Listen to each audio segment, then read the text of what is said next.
ഞാൻ ഷിഫ പറയാം. ഇപ്പോൾ എനിക്കിവിടെ സമ്മർ വെക്കേഷനാണ്. ഈ മാസം ഞാൻ നാട്ടിൽ പോകണമെന്ന് വിചാരിച്ചിരുന്നു, പക്ഷെ എനിക്ക് പോകാൻ പറ്റില്ല. എൻ്റെ കസിൻസിൻ്റെ ഒക്കെ കല്യാണങ്ങളൊക്കെ ഉണ്ടായിരുന്നു. പക്ഷെ എന്തായാലും എനിക്ക് പോകാൻ പറ്റിയില്ല. ഇവിടെ ആണെന്നുണ്ടെങ്കിൽ യൂണിവേഴ്സിറ്റി ഒന്നും ഇല്ലാത്തതുകൊണ്ട് കുറേ സമയം ഒഴിവ് സമയങ്ങളുണ്ട്. അപ്പോൾ ഞാൻ വിചാരിച്ചു കുറേ നാളുകളായിട്ട് ഞാൻ ജീവിതത്തിൽ കൊണ്ടുവരണമെന്ന് വിചാരിച്ചിരുന്നു. അല്ലാന്നുണ്ടെങ്കിൽ ചെറിയ ചില ഹാബിറ്റ്സും ചില ശീലങ്ങളും ഒക്കെ കൊണ്ടുവരണം, അല്ലാന്നുണ്ടെങ്കിൽ അങ്ങനെയൊക്കെ ചെയ്യണം എന്നൊക്കെ വിചാരിച്ചിരുന്നു. അതൊക്കെ കൊണ്ടുവരാനും അല്ലാന്നുണ്ടെങ്കിൽ ഒന്ന് റീസെറ്റൊക്കെ ചെയ്യാനൊക്കെ പറ്റിയൊരു സമയമാണിത്. എന്തായാലും നാട്ടിൽ പോകാൻ പറ്റില്ല. പക്ഷേ ഈ സമ്മർ വെക്കേഷൻ നല്ല പ്രൊഡക്റ്റീവ് ആക്കുക, എനിക്കത് യൂസ്ഫുൾ ആയിട്ടുള്ള സമയങ്ങളാക്കിയിട്ട് മാറ്റാം എന്ന് എനിക്ക് അങ്ങനെ പെട്ടെന്നൊരു ദിവസം എനിക്ക് തോന്നി. അങ്ങനെയാണ് ഞാൻ എൻ്റെ ഈ പ്ലാനറൊക്കെ എടുക്കുന്നത്. ഇതിൽ ഞാൻ എപ്പോഴെങ്കിലുമൊക്കെ എടുക്കാറുള്ളൂ. ഇതെനിക്ക് എൻ്റെ അനിയത്തി ഞാൻ ഇങ്ങോട്ട് വരുമ്പോൾ എനിക്ക് തന്നതാണ്. പക്ഷേ ഇത് ഞാൻ അങ്ങനെ ഭയങ്കരമായിട്ട് പ്ലാൻ ചെയ്യുന്ന ഒരാളല്ല.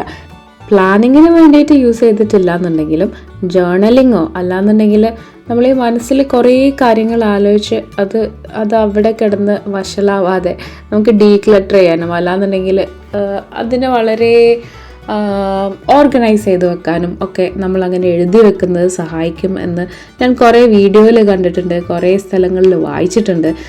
പക്ഷേ എനിക്കിങ്ങനെ ഒരു നല്ലൊരു ബുക്കൊക്കെ ഉണ്ടായിട്ട് ഞാനതങ്ങനെ അത്ര യൂട്ടിലൈസ് ചെയ്തിട്ടില്ല.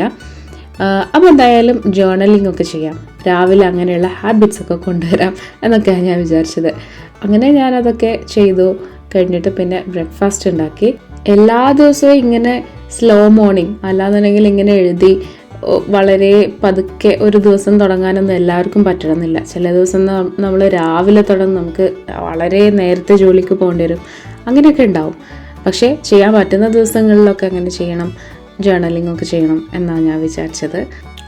ഓക്കെ, അപ്പോൾ ഞാനിപ്പോൾ ഉണ്ടാക്കിയത് ഒരു കൊറിയൻ ഇൻസ്പയർഡ് ടോസ്റ്റാണ്. അതാണ് എൻ്റെ ബ്രേക്ക്ഫാസ്റ്റ്. ശരിക്കും ഈ ബ്രെഡല്ല യൂസ് ചെയ്യുക, അവരവിടെ എടുക്കുന്നത് വൈറ്റ് ടോസ്റ്റാണ് എടുക്കുക. എൻ്റെ കയ്യിൽ ഇപ്പോൾ അതല്ല ഉള്ളത്, അതുകൊണ്ട് തന്നെ ഞാൻ ഏകദേശം അതുപോലെ ഒരു കൊറിയൻ ഇൻസ്പയർഡ് എന്ന് വേണമെങ്കിൽ പറയാം.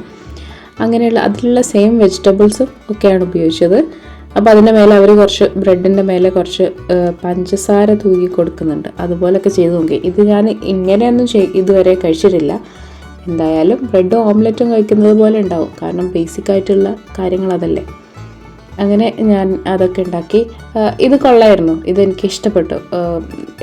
എളുപ്പം എന്ന് പറയാൻ പറ്റില്ല, കാരണം നമ്മളെപ്പോഴും കുറേ വെജീസൊക്കെ മുറിക്കണ്ടേ, അപ്പോൾ അതിന് കുറച്ച് സമയം എടുക്കും. അപ്പോൾ എന്തായാലും ഞാൻ ഭക്ഷണം കഴിച്ചു. അതിനുശേഷം ഇന്ന് എനിക്ക് എൻ്റെ ഒരു ഫ്രണ്ടിനെ മീറ്റ് ചെയ്യാനുണ്ട്. ഞാൻ നേരത്തെ എൻ്റെ ഫ്രണ്ട്ഷിപ്പിനൊക്കെ കൂടുതൽ വില കൊടുത്തിരുന്നോ എന്ന് എനിക്ക് ഇടയ്ക്ക് തോന്നാറുണ്ട്. എനിക്കറിയില്ല, ഞാൻ അതിൽ അങ്ങനെ ഭയങ്കര എഫേർട്ട് എടുത്തിട്ട് ഫ്രണ്ട്ഷിപ്പ് നിലനിർത്തിയിരുന്ന ഒരാളാണെന്ന് എനിക്ക് തോന്നില്ല. അതെൻ്റെ ഒരു നെഗറ്റീവ് സൈഡാണ്, കാരണം എനിക്ക് കുറേ ഫ്രണ്ട്സിനെ നഷ്ടപ്പെട്ടിട്ടുണ്ട്.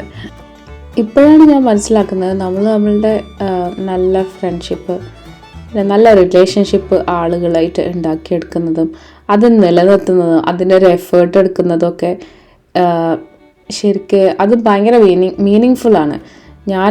ഞാൻ അത്രയും ശ്രദ്ധ കൊടുത്തിരുന്ന ഒരാളൊന്നുമല്ല, പക്ഷേ ഇപ്പോൾ ഞാനത് ഇമ്പ്രൂവ് ചെയ്യാൻ ശ്രദ്ധിച്ചുകൊണ്ടിരിക്കുകയാണ്. ഇന്ന് ഞാൻ എൻ്റെ ഒരു ഫ്രണ്ടിനെ മീറ്റ് ചെയ്യാൻ പോകുന്നുണ്ട്. ഇതെൻ്റെ ഒരു പെൻപാലാണ്. പെൻപാലെന്ന് പറയുന്നത് നമ്മൾ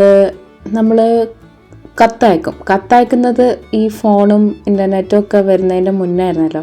പക്ഷേ ഇപ്പോഴും അതൊരു ഹോബിയായിട്ട് അല്ലാന്നുണ്ടെങ്കിൽ അത് വളരെ ഇഷ്ടത്തോടെ ചെയ്യുന്നവരുണ്ട്. അതിന് വെബ്സൈറ്റ്സ് ഒക്കെ ഉണ്ട്. നമുക്ക് ലോകത്തിൻ്റെ ഓരോ ഭാഗത്തിരുന്നിട്ട് പെൻപാലിനെ കണ്ടുപിടിക്കാനും അവർക്ക് വളരെ ആക്റ്റീവായിട്ട് കത്തെഴുതാനും അങ്ങനെയൊക്കെ ചെയ്യുന്നവർ ഇപ്പോഴും കുറേ ഉണ്ട്. അപ്പോൾ അതുപോലെയുള്ള എൻ്റെ ഒരു പെൻപാലിന് വേണ്ടിയിട്ടാണ് ഞാൻ ഈ കത്തെഴുതുന്നത്. എൻ്റെ ഒരു പെൻപാലിനെ കാണാൻ പോവുകയാണ് കേട്ടോ ഞാനിന്ന്. പ്രാഗിൽ തന്നെ ജീവിക്കുന്ന ഒരു ചെക്കുകാരിയാണ് എൻ്റെ പെൻപാൽ. അപ്പോൾ കഴിഞ്ഞ കത്തുകളൊക്കെ എഴുതിയതിൽ നമ്മളിങ്ങനെ കുറേ കാര്യങ്ങളൊക്കെ ഷെയർ ചെയ്യായിരുന്നു. ഇപ്പോൾ നമ്മൾ വേറെ വേറെ കൾച്ചറിൽ ഒക്കെയുള്ള ആളുകളല്ലേ, അപ്പം നമുക്ക് ഇഷ്ടമുള്ളതൊക്കെ പറയാം. അങ്ങനെ എൻ്റെ അടുത്ത് ചോദിച്ചിരുന്നു ഏതെങ്കിലും ഒരു ഇന്ത്യൻ ഫുഡിൻ്റെ ഒരു റെസിപ്പി എനിക്ക് എഴുതി തരുമെന്ന് എൻ്റെ അടുത്ത് ചോദിച്ചിരുന്നു. അപ്പോൾ ഞാൻ വിചാരിച്ചത് നമ്മളുടെ ഭക്ഷണങ്ങളൊക്കെ ഉണ്ടാക്കാൻ കുറേ കാര്യങ്ങളൊക്കെ വേണ്ടേ, അതായത് കുറേ ഇൻഗ്രീഡിയൻസ് കുറേ അധികം വേണ്ടേ. അപ്പോൾ ഇവിടെ കിട്ടുന്നതും പിന്നെ അത്ര എളുപ്പം അത്ര ബുദ്ധിമുട്ടില്ലാത്തതുമായിട്ടുള്ളൊരു കാര്യം ഞാൻ ആലോചിച്ചപ്പോൾ എനിക്ക് പായസമാണ് ഓർമ്മ വന്നത്. കാരണം ഇവിടെ സേമിയ പായസം ഉണ്ടാക്കാമല്ലോ. കാരണം ഇവിടെ വെർമിസെല്ലി വാങ്ങിക്കാൻ കിട്ടും. അപ്പോൾ അത് ഞാൻ കുറച്ച് ആലോചിച്ചതിന് ശേഷം എന്തായാലും പായസത്തിൻ്റെ റെസിപ്പി എഴുതാമെന്നാണ് വിചാരിച്ചത്. എനിക്ക് സേമിയ പായസത്തിനേക്കാൾ ഇഷ്ടം അടപ്രഥമനാണ്. അത് ഞാൻ ഈ കത്തിൽ എഴുതിയിട്ടുമുണ്ട്. എന്നെങ്കിലും ഒരു ദിവസം ഞാൻ അടപ്രഥമൻ ഉണ്ടാക്കി തരാമെന്നും പറഞ്ഞിട്ടുണ്ട്. പക്ഷേ ഇപ്പോൾ ഇവിടെ ഉണ്ടാക്കാൻ പറ്റുന്നത് സേമിയ പായസം ആയതുകൊണ്ടാണ് ഞാൻ അതിൻ്റെ റെസിപ്പി എഴുതി കൊടുത്തത്. അങ്ങനെ അതും പിന്നെ കുഞ്ഞ് ചെറിയ ഗിഫ്റ്റും ഒക്കെ വെച്ചിട്ട് നമുക്ക് ഇഷ്ടമുള്ളതുപോലൊക്കെ കത്തുകളാക്കാം. നമ്മളുടെ ക്രിയേറ്റിവിറ്റി നമുക്ക് എങ്ങനെയാണോ നമ്മളുടെ എക്സ്പ്രസ് ചെയ്യേണ്ടത് അങ്ങനെയൊക്കെ അയക്കാം. അപ്പോൾ ഇത് പോസ്റ്റ് ചെയ്യാണ് സാധാരണ, പക്ഷേ ഞാനിന്ന് ആ കുട്ടീനെ കാണാൻ പോവുകയാണ്. അപ്പോൾ ഞാനത് ജസ്റ്റ് ഒന്ന് പൊതിഞ്ഞെടുത്തു. ഇവിടെ പോസ്റ്റ് ഓഫീസിൽ പോകുന്നത് എനിക്ക് ഭയങ്കര ആങ്സൈറ്റി ഉണ്ടാക്കുന്ന ഒരു കാര്യമാണ്. കാരണം ഞാൻ ഇവിടുത്തെ ഭാഷ സംസാരിക്കില്ല. അപ്പോൾ പോസ്റ്റ് ഓഫീസിലുള്ളവരൊക്കെ അധികവും കുറച്ച് പ്രായമായിട്ടുള്ളവരായിരിക്കും. അപ്പോൾ അവർക്കാണെന്നുണ്ടെങ്കിൽ ഇംഗ്ലീഷും അറിയില്ല. അപ്പോൾ നമ്മൾക്ക് അവിടെ ഒരു കൺഫ്യൂഷൻ ഉണ്ടാവില്ലേ? അധികം ഉണ്ടാവില്ല, പക്ഷെ എന്നാലും എനിക്ക് വെറുതെ ഇങ്ങനെ ഇനി അവരെന്തെങ്കിലും ചോദിച്ചാൽ എനിക്ക് പറയാൻ അറിഞ്ഞില്ലെങ്കിലും നമ്മൾ ഗൂഗിൾ ട്രാൻസ്ലേറ്റ് ഒക്കെ യൂസ് ചെയ്യാം. പക്ഷെ എന്നാലും അങ്ങനെ ഒരു ആങ്സൈറ്റി, അങ്ങനെയുള്ള കുറേ കാര്യങ്ങൾ ഞാനിങ്ങനെ ആലോചിച്ചുകൊണ്ടേയിരിക്കും. എനിക്ക് ഇന്ന് പോസ്റ്റ് ഓഫീസിൽ പോകണമെന്നുണ്ടെങ്കിൽ ഞാൻ ഇന്നലെ രാത്രി മുതലേ അതൊക്കെ ആലോചിച്ചുകൊണ്ടിരിക്കും. അങ്ങനെയുള്ള കാര്യങ്ങൾ, ആ ശീലങ്ങളൊക്കെ മാറ്റണം എന്നാണ് എനിക്ക് ഉള്ളത്. എന്തായാലും ഓക്കെ, ഞാൻ പറഞ്ഞു വന്നത് കത്തയക്കുന്നതല്ലേ. ഓക്കെ, അപ്പോൾ എന്തായാലും ഞാൻ കത്തുകളൊക്കെ എഴുതി കഴിഞ്ഞു. കത്തുകളല്ല, ഒരു കത്ത് എഴുതി കഴിഞ്ഞു. അങ്ങനെ അത് പൊതിഞ്ഞ് കെട്ടി വളരെ സെക്യൂറാക്കി പശയൊക്കെ തേച്ച് ഇനി ഞാൻ കാണുമ്പോൾ തന്നെ ഈ കത്ത് കൊടുക്കാം എന്നാണ് വിചാരിക്കുന്നത്. ഈ കത്ത് എഴുതുന്നത് ഭയങ്കര രസമാണ്. എനിക്കറിയില്ല, ഞാനങ്ങനെ സീരിയസ് ആയിട്ട് ആർക്കും കത്തുകളൊന്നും എഴുതിയിട്ടില്ല. പക്ഷേ എഴുതിയ കത്തുകളൊക്കെ എനിക്കറിയില്ല, എനിക്ക് എഴുതിയിട്ട് കമ്മ്യൂണിക്കേറ്റ് ചെയ്യുന്നത് ഇഷ്ടമാണ്. ചിലപ്പോൾ അതുകൊണ്ടാണെന്ന് എനിക്കറിയില്ല, അതോ ഈ പോസ്റ്റ് വഴി നമുക്ക് എന്തെങ്കിലും കിട്ടുന്നത് ഇഷ്ടമായതുകൊണ്ടാണോന്ന് എനിക്കറിയില്ല. എന്തായാലും കത്തെഴുതുന്നത് വളരെ രസകരമായിട്ടുള്ളൊരു കാര്യമാണ്. അപ്പോൾ പെൻപാലൊക്കെ ആർക്കെങ്കിലും വേണമെന്നുണ്ടെങ്കിൽ അങ്ങനെയുള്ള വെബ്സൈറ്റ്സ് അല്ലാന്നുണ്ടെങ്കിൽ ഇൻസ്റ്റാഗ്രാം പേജുകളൊക്കെ ഉണ്ട്. അപ്പോൾ ഇതേ ഇൻട്രസ്റ്റ് ഉള്ള ആളുകൾക്ക് പെൻപാലിനെ കിട്ടും. അത് നല്ല രസമുള്ളൊരു ഹോബിയാണ്. ഓക്കെ, അപ്പം ഞാൻ എൻ്റെ ഈ പെൻപാലിലാക്കാൻ കാരണം ഞങ്ങൾക്ക് രണ്ടുപേർക്കും ഒരുപാട് ഇഷ്ടമുള്ള കാര്യങ്ങളുണ്ടായിരുന്നു. ഞങ്ങൾക്ക് രണ്ടുപേർക്കും ഗാർഡനിങ് ഇഷ്ടമാണ്, ക്രോഷ്യ ഇഷ്ടമാണ്, ഇങ്ങനെ കത്തുകൾ അയക്കുന്നത് ഇഷ്ടമാണ്. അപ്പോൾ നമുക്ക് കണക്ട് ചെയ്യാൻ പറ്റുന്ന ഒരാൾ, അതായത് നേരത്തെ നമുക്ക് ഒരു പരിചയമില്ല, എന്നാലും നമുക്ക് എന്തുകൊണ്ടൊക്കെയോ നമുക്ക് കമ്മ്യൂണിക്കേറ്റ് ചെയ്യാൻ പറ്റുന്ന, അല്ലാന്നുണ്ടെങ്കിൽ നമുക്ക് തന്നെ കണക്ട് ചെയ്യാൻ പറ്റുന്ന ഒരു ആളായതുകൊണ്ടാണ് ഞാനിങ്ങനെ എൻ്റെ പെൻപാലാക്കി എടുത്തത്.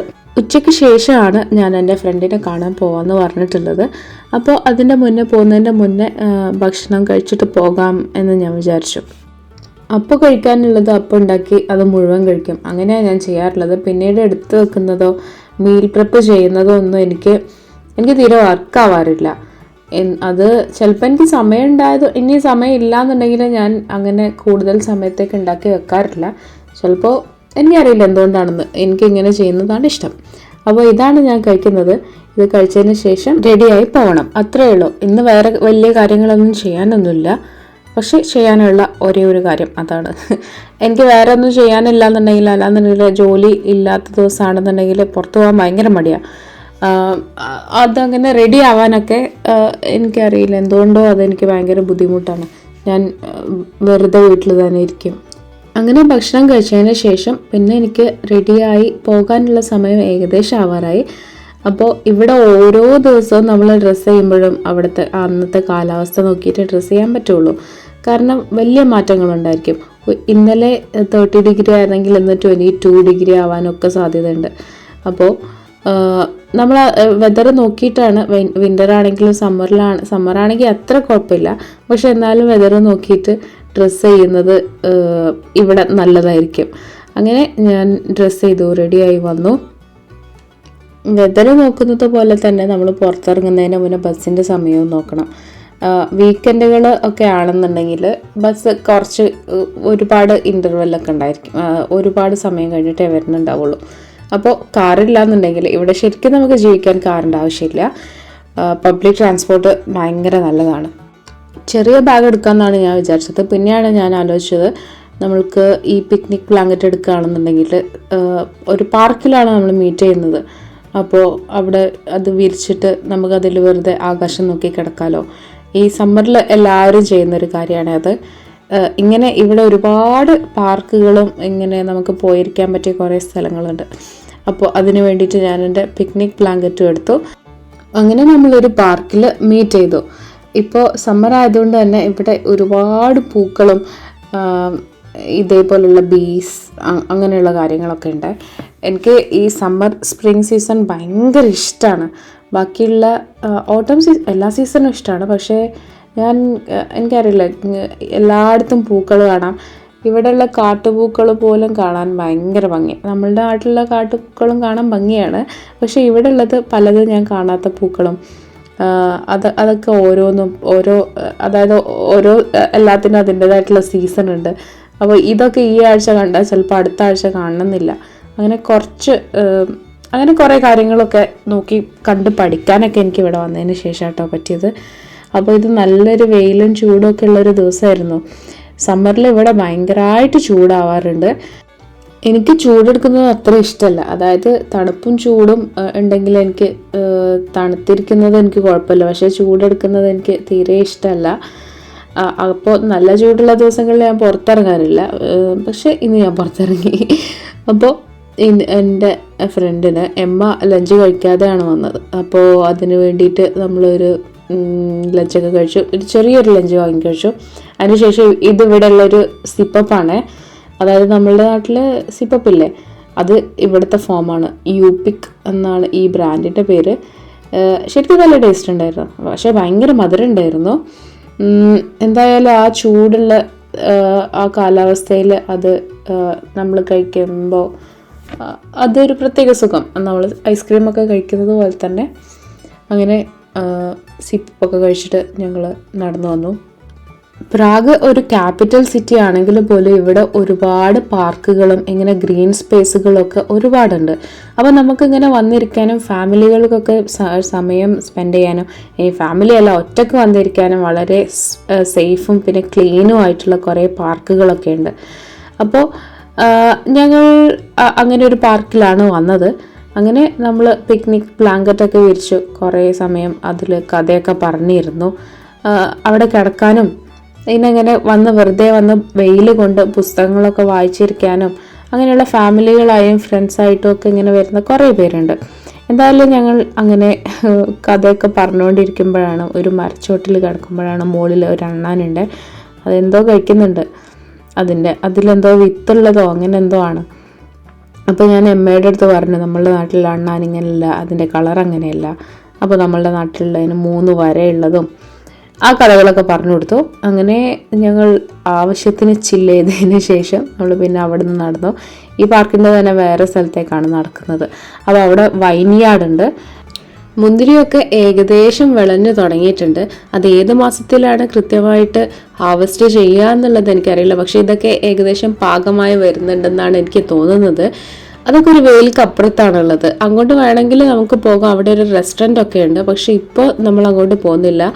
ഏകദേശം ഞങ്ങൾക്ക് പോകാനുള്ള സമയം ആയി തുടങ്ങിയിട്ടുണ്ട്. അപ്പോൾ അങ്ങോട്ട് പിന്നെ ഒരു ദിവസം പോകാമെന്നാണ് വിചാരിച്ചത്. പക്ഷെ മുന്തിരി ഇങ്ങനെ കാണാൻ നല്ല ഭംഗിയുണ്ട്. നമുക്ക് താഴെ നിന്ന് നോക്കിയാലേ കാണാം. ഇതൊക്കെ ഒരു വേലിക്ക് അപ്പുറത്താണുള്ളത്.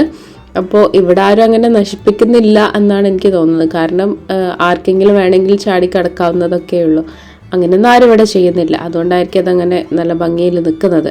എന്തായാലും ഞങ്ങൾ കുറേ വിശേഷങ്ങളൊക്കെ പറഞ്ഞു. അങ്ങനെ ഇന്നത്തെ ഒരു ഈവനിങ് അവിടെ നിന്നതിൻ്റെ ശേഷം ഞങ്ങൾ രണ്ടുപേരും തിരിച്ചു പോയി. അങ്ങനെ ഞാൻ എമ്മയുടെ അടുത്ത് ബൈ ഒക്കെ പറഞ്ഞു. അപ്പോൾ ഇത്രയുള്ള ഇന്നത്തെ വീഡിയോ ഇഷ്ടപ്പെട്ടെങ്കിൽ പ്ലീസ് ലൈക്ക് ആൻഡ് ഷെയർ. ഇനി അടുത്ത വീഡിയോയിൽ കാണാം. Bye bye.